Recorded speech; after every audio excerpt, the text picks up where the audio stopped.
Now let's study the notice and agenda.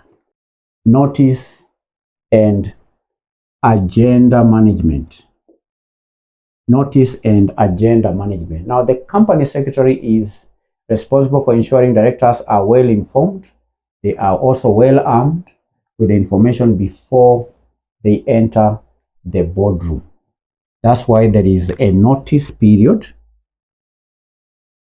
The directors are given a notice period. There's a notice period that is a minimum of 14 days.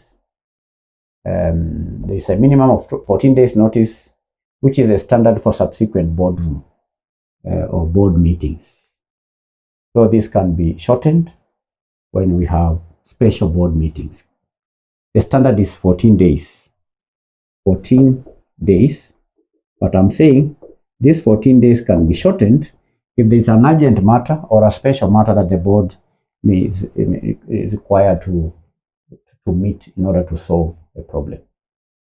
You understand? There could be an urgent special board meeting, and that meeting can only happen before 14 days notice is given. It can only happen if the directors consent. If the majority of the directors or if all directors consent, then this notice can be shortened. Board papers. Candidates, you recall when we are studying governance standards and guidelines, there was a standard on board papers. That was standard GS005. Standard GS005, governance standard 005 deals with the board papers. We had a lesson on board papers, GS001, in our earlier lesson. These board papers are just the detailed reports, the management accounts, and also supporting documents that should be delivered to directors at least 7 days before the board meetings. That is to allow for proper review, to allow for proper preparation for the meetings. It has to be sent to these board members 7 days before the meeting. That is the standard, right? Board papers. Then 3, the agenda.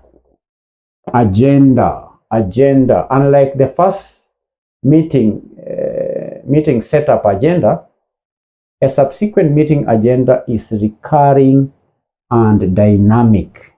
It is recurring and dynamic. But for the first board meeting, it is just a setup meeting.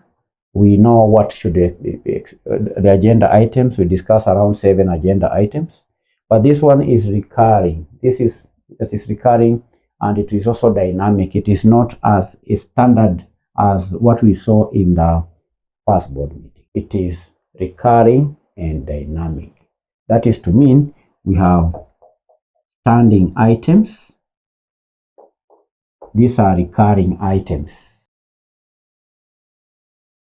And this includes the confirmation of previous minutes. That has to be on the agenda. That is recurring. It is standing. In every meeting, there has to be confirmation of the previous minutes. There is also the matters arising and declaration of interest. These are standing items on subsequent board meetings. The agenda on the subsequent board meetings. Standing items.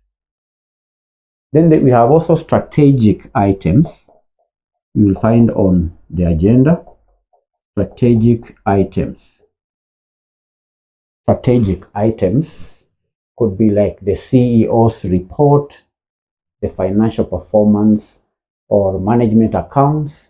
We have the committee reports. These are strategic items that you'll find on the agenda in subsequent board meetings. Number 3, we have decision items. You'll have also decision items on this agenda. Decision items refer to the approval of major capital expenditures, approval of contracts. It may also be approval of policies and so on. These are decision items that you'll find on the agenda. So that is all and it has to do with notice and agenda management in subsequent board meetings.